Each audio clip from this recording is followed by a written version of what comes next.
So yeah, very good morning. Today the 19th September. Just little recapitulation. Just little recapitulation. This is a source code. We take as a number of lines. It's basically what is it is basically tokens. This if you think source code as a number of lines, but for the compiler it is a consist of tokens. The tokens consist of your keywords, variable, and punctuation marks. It consists of a string of tokens. The job of lexical analyzer to make it token, and then is a syntax analyzer to make it a string. From string to get the s. Like any grammar, you know the start symbol is s, and the number of symbols is a number terminals is t, and verbals is non-terminals, or this called the variables. Variables are non-terminals. So this is consist of variables and terminals and the punctuation mark. So syntax analysis, syntax analyze. The job is a sentential form, and to get it to the s, the starting symbol. If it gets the s by a single part tree, then it is syntactically correct, but it may not be semantically correct. What is the difference between syntactically correct and semantically correct? Can anybody give an example? Let's be interactive, because I'll anyway record in without student vote, so this class may be most interesting. So first is I'll source code. I'll take the precompiler instructions. What are those precompiler instructions? It is like include standard.h or macro. This precompiler are taken out, then it will be fed through a lexical analysis, and it is a basically finite state machine, and it will fill it up the symbol table. Symbol table is nothing but all are variables, function name, and everything. All are filled it up. It is just in one pass, and after this, it will be a string of symbols. And string of symbols consist of terminals and non-terminals also. What are the variables are here? Then the job of syntax analyzer is from this string to get the s, the start symbol. If it is found s, then no syntax analysis, but there might be semantic error. Maybe one integer is taken as a floating point number, or character as a floating point number. Syntax analyzer cannot check this. So that is the job of semantic analyzer, and whole this thing is called the three phase is called the front phase. And it is the phase 1, and next come the after the semantic analyzer, the ultimate code generation. Is still there any question, please? Otherwise, I am going to the next slide. Any question? Remember this. How many rules are there? Here is it has to be also remembered. It has to be a context-free grammar. It can be deterministic regular grammar, but then there will be no complexity. Like take an example. Whenever you go to a ATM machine, you try to withdraw 5,000 rupees. You cannot loop it back. You cannot make a you have to physically again go for again 5,000 again. You cannot make a function call. So that is basically a not a language. It is a language, but regular language. So whenever you go to ATM machine, on your screen, you are everything in one transaction. You come out. That is a regular language. So at the other end, that is a finite state machine. But whenever you want to do some repetitive thing, like any procedural programming, we need a language. We need what can be the language? It can be context-free language. It can be context-sensitive grammar. But we have last few classes we try to prove the context-free grammar, that is also a subset of context-free grammar, that is deterministic context-free grammar, and also another subset, there is no ambiguous grammar. Then we can also syntax analysis. Otherwise, we cannot. I repeat, say any programming language cannot have a double meaning, so that any syntax after you getting a tree from lexical analyzer after syntax analyzer, you get a tree, that you cannot have a duplicate tree. The tree should be one and only one. When you guarantee that tree is one and only one, then it can be only unambiguous grammar. A language can have any number of grammar. So if you can find out any grammar which is unambiguous, then we take that language. Those are the rules of the language. So how many rules can be, say, in our C language? It may be 300, 400 such rules. In Java, like 400, 500 such rules. So rules are huge. So how to create lexical analyzer from these rules? There is a tool called Lexer, and how to create a syntax analyzer, there is a called tool YAC, yet another compiler, where you input your rules, context-free grammar rules in Bacchus-Naur form. I'll come what is Bacchus-Naur form. You can automatically generate the syntax analyzer. Any question from there?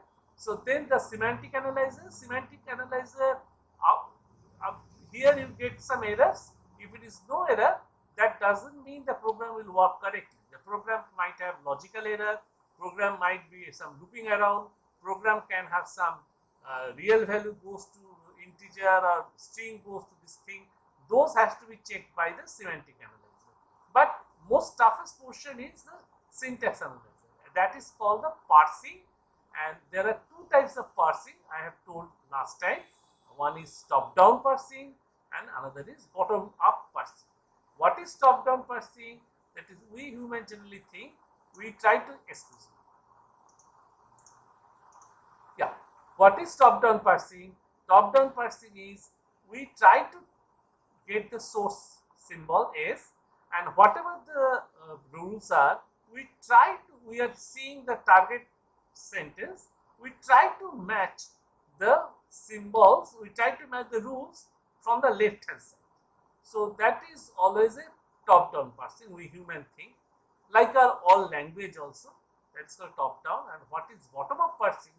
Bottom-up parsing is, take the sentence and try to match the rule from the right hand side, not from the left hand side. That is called bottom-up parsing. We try to match the rule from left hand side, and bottom-up parsing try to match the rule from right hand side. It has been proven that bottom-up parsing is good for computer, unlike human. Bottom-up parsing can give more better grammar. But remember, all this grammar are deterministic context-free grammar without any ambiguity. Okay, so we can go to the next. Any question from anything, you can raise me or you can WhatsApp me. Yes, any question on any time or anything you have not. Everything is. Can anybody tell me in the WhatsApp group if it is visible or not? Yeah, any question please in the group. I can attend the question in group. I am opening up your group in WhatsApp chat because here the whole screen is not visible.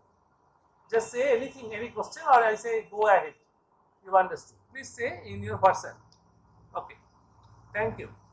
So this is last days. This is the lexemes. I have told you some tokens and the lexical analyzer and the tokens and this. Remember, the syntax analyzer always take the token from lexical analyzer. It will not go back to the source code. That is obvious. It should be division and conquer. Any computer program you should have divide and conquer. So first portion is solved, then the syntax analyzer. Yeah, there is another way looking at it. What I want to impress upon you, here the same thing, scanner, lexer, tokenizer, the same name, same books, and here the input is regular expression grammar. See, here is a type 3 language. Remember, this is a finite state machine, very simple finite state machine. And what is the grammar? It will be, say, what is the expression can be a variable, what is the expression of integer, what is the expression of floating point number, what are the rules? It can be expressed in regular expression grammar, and the token will be generated, and that will be solved in the symbol table, and the parser will take the token. Remember, parser doesn't input the token. Parser, all the tokens to be inputted by the scanner, parser only use it, and subsequently all other phases use it. Generation is done by this. The tokenized program, here it is nothing but a sentence, and it consists of variables and the variables and the terminals. And the parser job is from getting this sentence to get back the S symbol of deterministic context-free grammar, unambiguous deterministic context-free grammar. And remember, the context-free grammar, all the rules are given to the parser. So parser will check the rules and it should be able a parsing tree. If the parsing tree can be duplicate parsing tree, that means it is different parsing tree, then there is some syntactic error. So generally it should not happen, because grammar is taken such a way it cannot generate, and it's unambiguous grammar. And remember, unambiguous grammar, whether a context-free grammar has an ambiguity grammar or not, that is an unsolvable problem. There is no such algorithm that you can say that what is the complexity of finding a unambiguous grammar. It is little bit difficult, but I am saying it. What I am saying, a particular language can have many grammar. Only one grammar or more than one grammar can be unambiguous. We should adopt that grammar. All other ambiguous grammar. So whenever we say a language is unambiguous, then we say we must find at least one grammar which are all the rules are unambiguous, and this is not a solvable. It has to be solved like a Sudoku problem. It is no algorithm. You have to try and match. So no algorithm for that. You have to physically search the grammar which is unambiguous. Any question, please put it up, and then your syntax tree would come up. And this parsing tree, sometimes we call abstract syntax tree. There is a little difference between parsing tree and abstract syntax tree. If this slide is visible, can anybody speak it up, please? Once. Yeah. Devaruti, all the books have already said. So why are you raising this question? You ask from any topic here. What did you understand? Devaruti, you have asked for a book. Books are already given. After. So right now, you please ask a question, whatever you are not getting it. Thank you. Okay, sir. Okay. Since anything you have not understood, you can put up in WhatsApp. You can put it up. The books enough books are already given to you. Thank you very much. Okay. Then this is I typically every day I used to grammar. This is, remember, this is the regular grammar. This regular grammar is needed for making your variable declaration or integer floating point, and it is very much used in lecture. And this is the context-free grammar. There is two parts: deterministic context-free and non-deterministic context-free. One very good example of non-deterministic context-free is palindrome. That looks nice. There's a pun in it, but there is no use in computer language. So palindrome cannot be found out by a deterministic PDF. For deterministic, you even can quickly understand what is palindrome. But computer is very stupid. Computer cannot find. It will take any random decision if it finds. So palindrome is not good for any programming languages. So deterministic context-free grammar, and not only deterministic context-free grammar, that have at least one grammar which is unambiguous. So that is only our programming languages. All 99% of the languages of form are the deterministic context-free unambiguous grammar. So all other things like context-sensitive grammar, recursively, these will be no use to the best of my knowledge. At least 99% not used in any programming language. Okay. So this is very vital. So same thing I have mentioned. This is the finite language. Whatever you are doing in the ATM machine, finite, regular languages. What is the difference between finite language and regular language? Regular language can be length can be infinite, and finite language length is finite. It can be detected by deterministic combinatorial circuit, and there this is will be circuit will be feedback part, and this is the interest deterministic PDA language that will be of interesting to us. Yeah, this is interesting. This is it's called top-down parser. Top-down parser with full. This is we try to touch, but this is again I repeated again. The parsing can be done. What is parsing? Then parsing is after your lecture, you get a string consist of your terminals, your variables, and it's a complete single string. We have to find it out to S. What is S? The starting symbol of your grammar, and your rules, production rules are already given. So top-down parser is like human. They look at the left side of the string, left to right, and try to match the rules from whatever the rules, and try to match which rule we can try. If it's try again, match. If it is try again, though it doesn't match, it's backtracks. We try another rule. That is called backtrack method. So backtrack method is not at all good for computer. We will see how to avoid the backtrack, and another is we can simply omit backtrack if we have a look ahead. Say we can make look ahead, not say we human can look ahead maybe 1, 2, 3 symbol, like in chess, say Vishwanathan Anand looks ahead maybe with 16 moves, but computer cannot do. So the computer does it in different way. So what the parsing does, it look at only one symbol at a time. Then we call LL1, that is left hand side, and it looks only one symbol at a time. Okay, so this is a top-down parsing. Okay, there are two major parsing, top-down and bottom-up.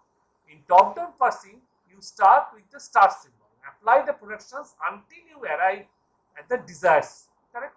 In bottom-up parsing, we start the string and reduce the start symbol by applying the production backwards. So from the you try to fire the rule from the so that it matches from the backwards, not from the left side. As a result, first test the okay. So this is two different approaches. Summarily, the top down we human do this, but for computer our bottom up parsing is much better. Any questions regarding this? But this will I will again repeat. Don't worry about it. Yeah. Say this is the production rules. Can we say it's a regular grammar? It is not a regular grammar. Why not? Because these are two variables, so it cannot be regular grammar. It can be a regular grammar, right linear grammar. Okay, this can be a right linear grammar because this is the rule is there, so it cannot be regular grammar. If one of the rule is breaking the regular grammar, so it definitely next context free grammar. But here, by this rule, it cannot say whether it is a deterministic context free grammar, whether it is non-deterministic context free grammar. It is not so easy. Okay, but these are the rules, and these generate a beautiful strings. What are the strings? String should be any number of A terminal with a B, at least one B. See here, as an example, let's do the two approaches. Any number of A's followed by at least one B. These are the strings we generate. So we have to parse it. So there are two major parsing, top down and bottom up. In top down parsing, we start with the start symbol that we have said, apply the productions until we arrive at the desired string, and in bottom up parsing, we start with the string and reduce to the start symbol from the right hand side, production backwards. So one is top down, we try to look at the left side like English and try to match how to get from the S to that, and bottom up is from the right side, we try to fire the production rule so that we can reach S. So that is the bottom up approach. Any question? You can put it up in WhatsApp or you can put it up here itself. Any question? Devarati, Nisha, Oriyati, are you there all? I am. Anything? Or you are just making it on. Any question, please? Until you make a question, I think you are not there. Any question in WhatsApp and on mic you're on?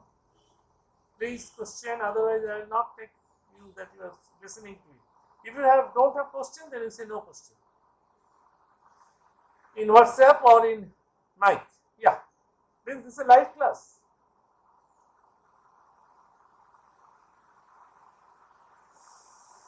Please comment, and I am waiting on this. Please think about the questions. I will come into this. Yeah. So this is, we have a string. This is the AAA B, this string. How to get the string by the parsing. So by looking at AAA B, because we human, we can see we know definitely we should not use this. Okay, because star symbol is not. So star symbol starts with only AB. So we must try to fire this one. So we have done this. That's must. Any computer or any human being will start with that. And then we have AB. AB we can have AA and epsilon. So they try with this AB. Our ultimate objective is to match it with A. So they find the A matches A. So I can take this one, or I can take this one. Obviously, I will take this one. I have to match AA. So they take this one. Okay. So they take this one, and this is AB. So it takes this one. So this is the thing. Then it finds another A. Which one? If it is epsilon they took, then only 2A will come. So they take another A production rule. So this one comes. Then third time they are using another A. Then the next time you use epsilon, and then this B, they used only this form, BB. So this is a very easy example of top-down parsing with no backtracking. But remember, here one beauty of it, these rules doesn't have any common things, like A can be started with, here we have one confusion is here, either it can be single B or B. If we have any other rule, A or AB, then we have a confusion which rule to use. So this is easy way by top down, and it can be done by bottom up. That is a home task, and you can do it. Any questions regarding this? Raise the question, please. Hello. Whoever asks, Anirban, can you respond me? Anirban, are you getting me? Yes, sir.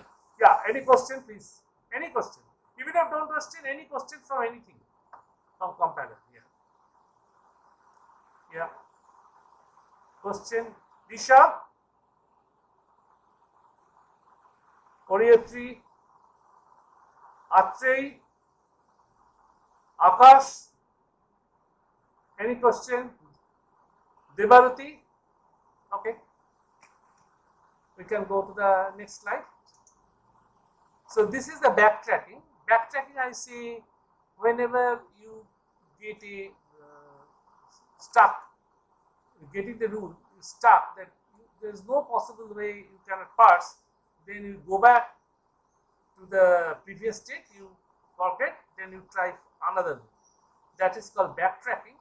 Backtracking is absolutely no in parsing, because it can solve. It is not unsolvable problem, but it takes huge amount of time. Remember, I have told you that for regular grammar, for parsing, it will take only ON time, but for this our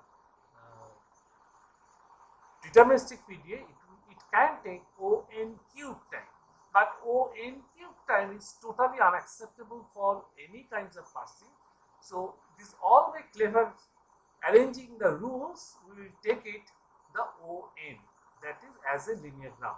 So deterministic context free grammar with unambiguity can also give ON cube the parsing. That is the beauty of various parsing techniques, so that from a string we can get back to the S by a n time, and then we need at least two types of basic approach, that is top down approach, so that you start from the source symbol and all the rules are given to you of the context free grammar, deterministic context free grammar. You look ahead the terminals and you can match those, that is called this thing. Remember, if you're I think you are all aware of there are two kinds of forms in context free grammar.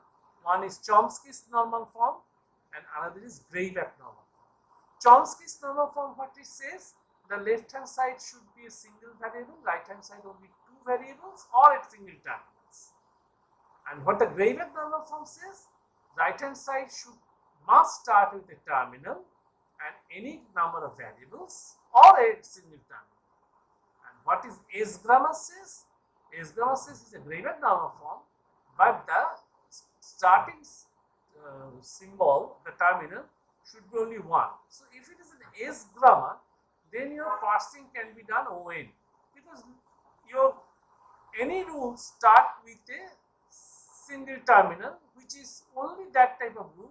No other rule is there. So what is any context free grammar can be converted to Chomsky's normal form, and any context free grammar can be converted to Greivak normal form. But not all Greivak normal form is S grammar. What is S grammar? S grammar is, it will be in the Greivak normal form, but the first terminal should be unique one. So with the same terminal you cannot have double rule. So if your context free grammar follows S grammar or simple grammar, that it will start with the same symbol, then your parsing is damn easy, because you know that from top down you can see the terminal and you fire that rule, because you know only one. But if we have all context free grammar, your rule can be, because you all know any context free grammar can be converted to Greivak normal form, and Greivak normal form start with must terminal and any kind of variable. So with a single terminal you have different rules. Start with the simple terminals A. One rule may be A, B, B, another rule be A, B, C. Then if you top down parsing, you first rule, you see A, then you say no, it cannot be, then go for second rule, that is called backtracking.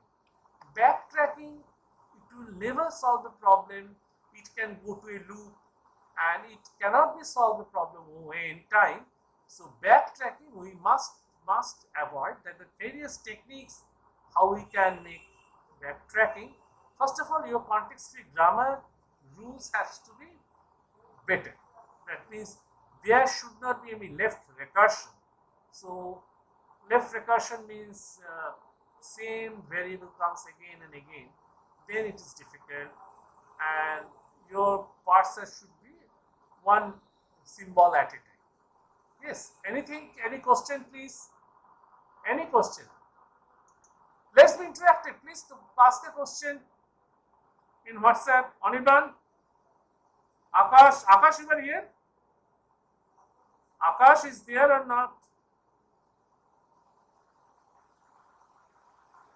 Akash, Gopal is there. Devamoy Banerjee. Devamoy, question?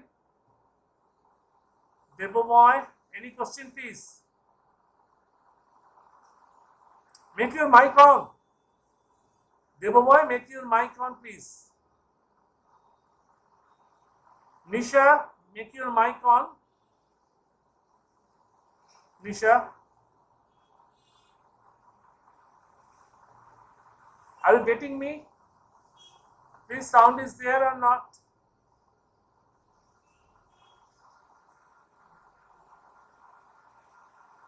Hello? Hello? Hello? Yes, sir.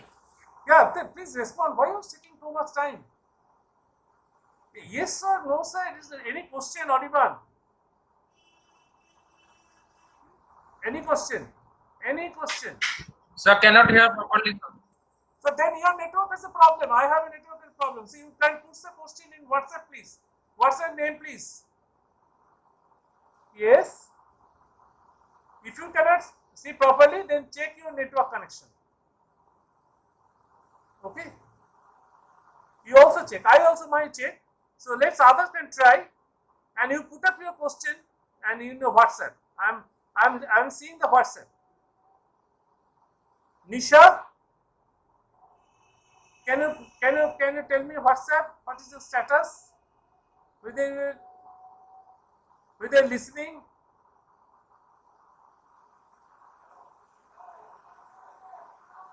Yes, I'm waiting for your go ahead signal.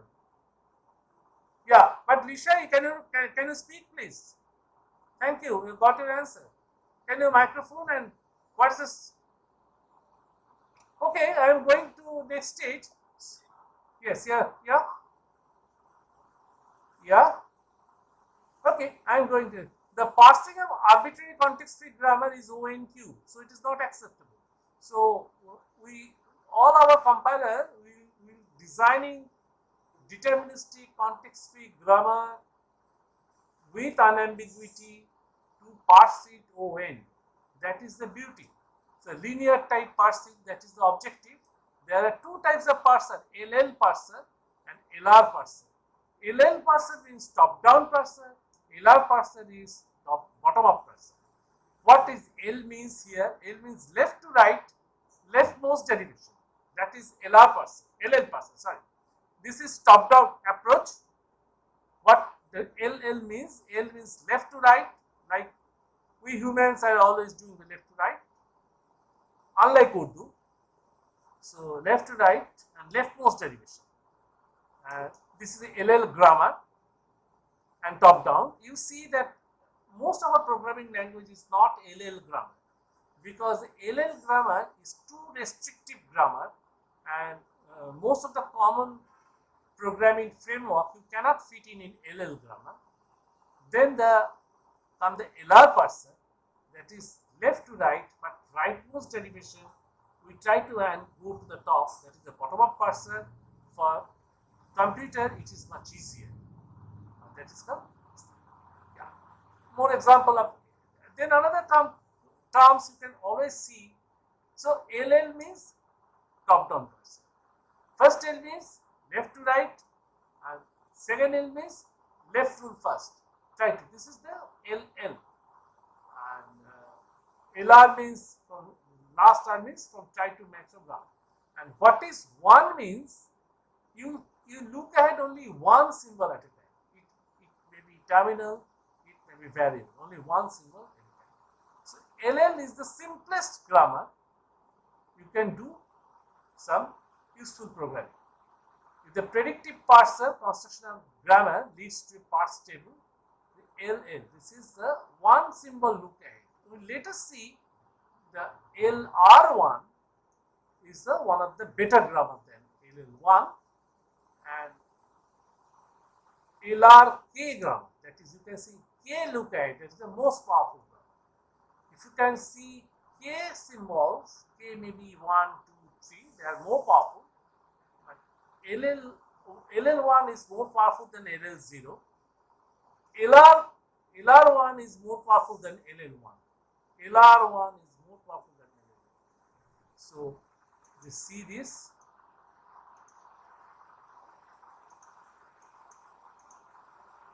Yes. Yeah. Here is a top-down parser. One is with full backtracking. So we should avoid. This cannot be done by ON. So full backtracking is absolutely no. Without backtracking, it is possible, and best possible with top-down is LL1. So we can have a grammar. The grammar has to be compatible, and we can, no backtracking, we can design LL1 grammar. Any doubt, please? Please make your microphone on and put up your question in WhatsApp. Thank you, Disha. Debolina, are you there? Atre, you are there. Oriyutri, you are there. I am asking for anyone who can. Yes, any question, please? Any question? I am waiting. Akash Shah. Akash Shah, please respond. Anupam Shah, please respond. Any question in WhatsApp? Put your question, Akash Shah, Anupam Shah, Anand Kashyap, Abhishek Sharma. You put up your question in WhatsApp, please. Ovik, Vishal Chandra, ask your question. Anik Chakraborty, you give lots of messages in WhatsApp, but whenever in a class you have kept mum. Please. Aditya Jadhav, please, question. Ditipriya, question. Bipin, question. Please, anything you can make a question in WhatsApp. Otherwise, I think you are not listening. You are just okay. So we are what we are. So this is the in our course. In the next 1 month, we'll be tackling with this. So this is the parsing what is basically a string. Try to get the source symbol S. We can do by top-down parsing, easiest like human. Backtracking, when we can check one rule, you are not getting, again go back. That is called backtracking. Backtracking cannot be done by ON. You know that context-free grammar maximum possible ON cube. So, but even if it is greater than ON, it is not possible. Then called predictive parser. This one is good. And LL0, LL1, you just see only one symbol at a time. That is called LL1. Is much better parser than backtracking. For that parser, your rules has to be modified. Okay, this is the top down, and the same thing you can do by bottom up parsing. Anything you can do with bottom up parsing, but bottom up parsing can have many other rules. Can be more powerful grammar. You can express more powerfully. So all our grammar is basically our grammar in the programming languages are fit for bottom up parsing. There are also several techniques. Shift reduce power, operator precedence parsing, LR parsing. We'll cover later. Don't worry, these are the typical questions that come up in your semester and all, that will come up. You try to at least have an idea. We have already covered the symbol table, then come the string of terminals and variables. We try to match it with symbol by two different techniques. One is top-down parsing, another is bottom-up parsing. It. Sorry. This one very interesting diagram. See, this is your whole context-free, deterministic context-free grammar. Okay. Even the deterministic context-free grammar, some portion is ambiguous grammar. So that portion is not touchable. Is unambiguous grammar. So this is the portion of the grammar LL0 with one. You don't look at anything like our S grammar. S grammar, it is not look out and you can get it. This is the simplest form, a top-down parser LL. And if you go for LR0, bottom up, see here you have a much, here you can see a better area. So you have a more language can be covered by bottom up. So here LL0 is top down and here the bottom up with 0 looked ahead. There are several. I'll not explain this. These are all explained. So just look at it. If you just look at K symbols at a time, say LLK, K can be 1, 2, 3. So you have this region, and if you go for bottom up, LRK is the more grammar it can. So all programming languages, what I want to say, summarize, are LRK grammar. LRK grammar is computationally more intensive. LALR is much better, computationally less intensive and ON time. So we will concentrate all our Java, Python, all grammar, they are LALR or they are basically LALR grammar. So they are bottom up parsing and they are matching the rule from right hand side.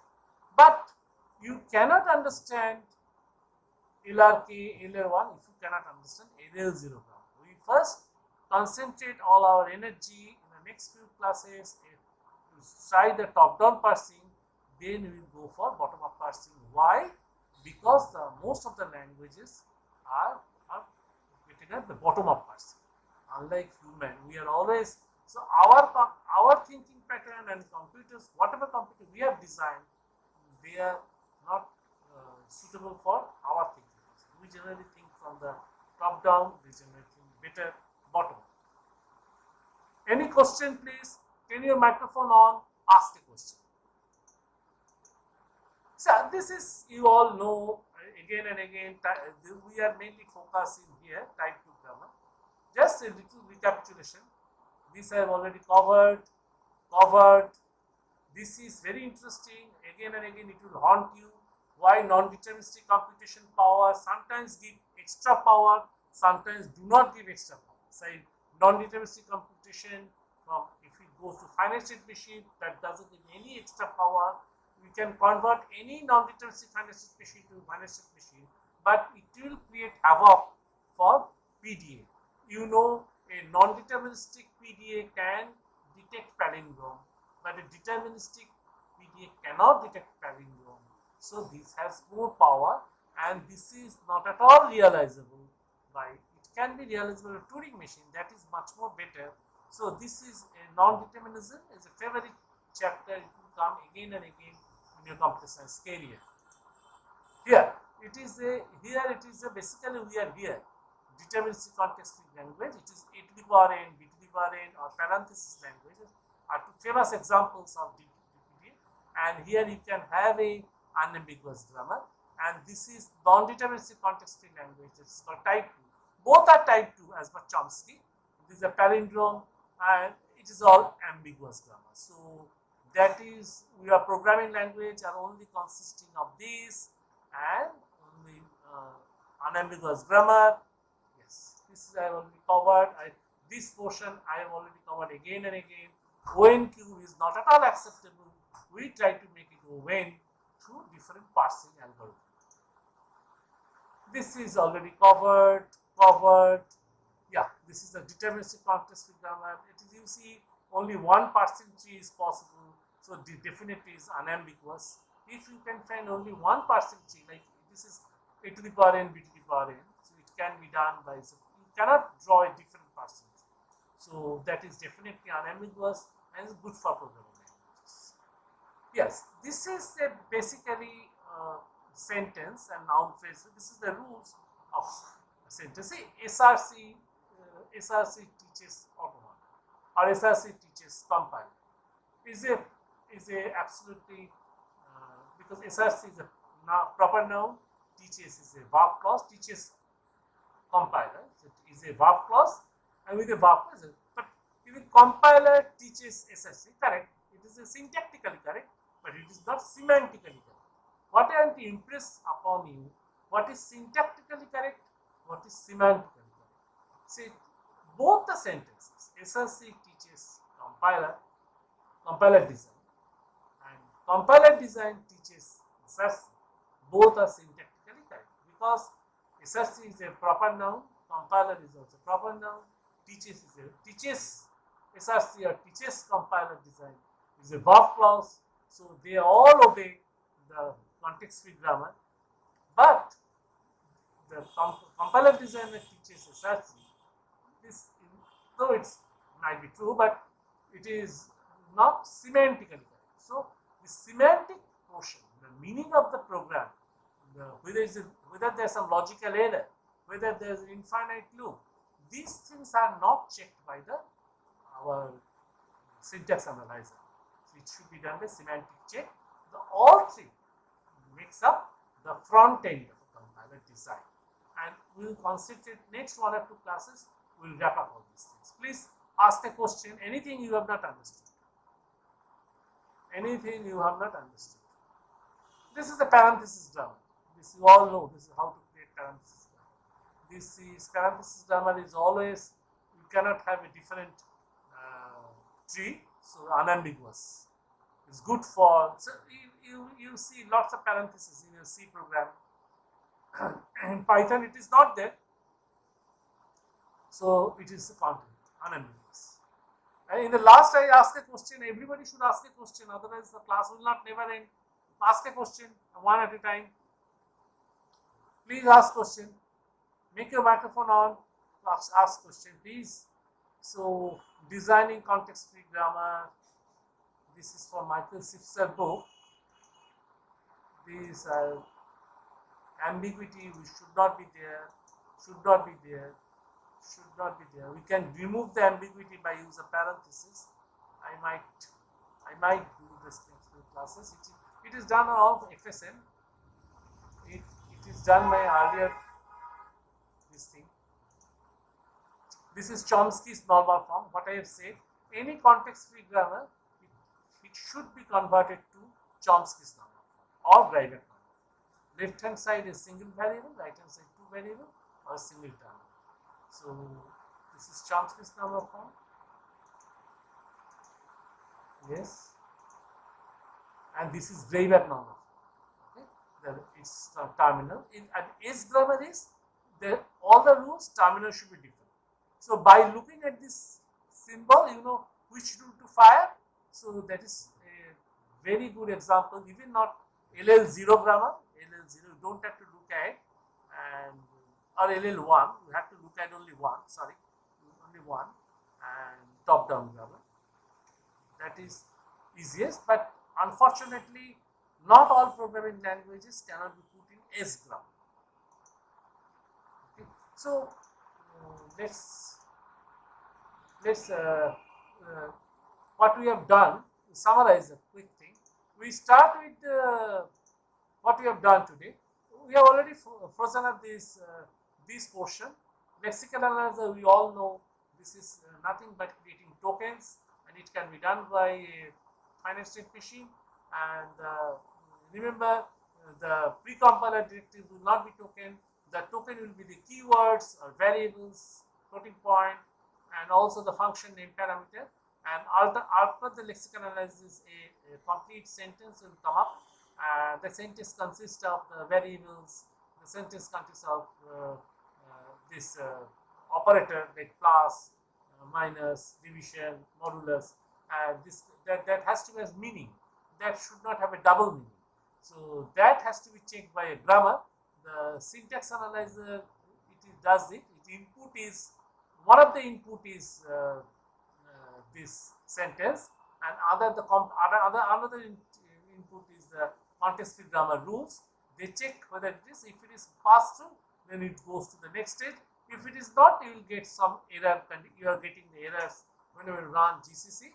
And you remember, whenever you compiler, the errors are huge. Sometimes one error can generate 5 more errors. So even the interpreter, you get only that line error, and if it cannot give that error, then it just give the stack. Whenever you run the Python program, you see it will just give the stack. From there, the stack you can see where the error comes. So error reporting is much more easier in the interpreter program, but compiler error reporting is complex. So if it's a good compiler, they can try to find out which error is the first one, or which error the subsequent errors have come. Will come this error reporting, how these are reporting later. And then the semantics analyzer check whether the meaning of the program is correct or not, whether say it may be syntactically correct, but it is meaningful, it is not meaningful, there is infinite loop, there may be some unauthorized thing. The syntax is okay, but there is no meaning. So it is a semantics program. So here the syntax analyzer, we have two approach. One is top down, one is bottom up. Top down is like human. The context-free rules are there. We try to match the rule from the left hand side, that is called LL1, and bottom up is from right hand side. Any question, please?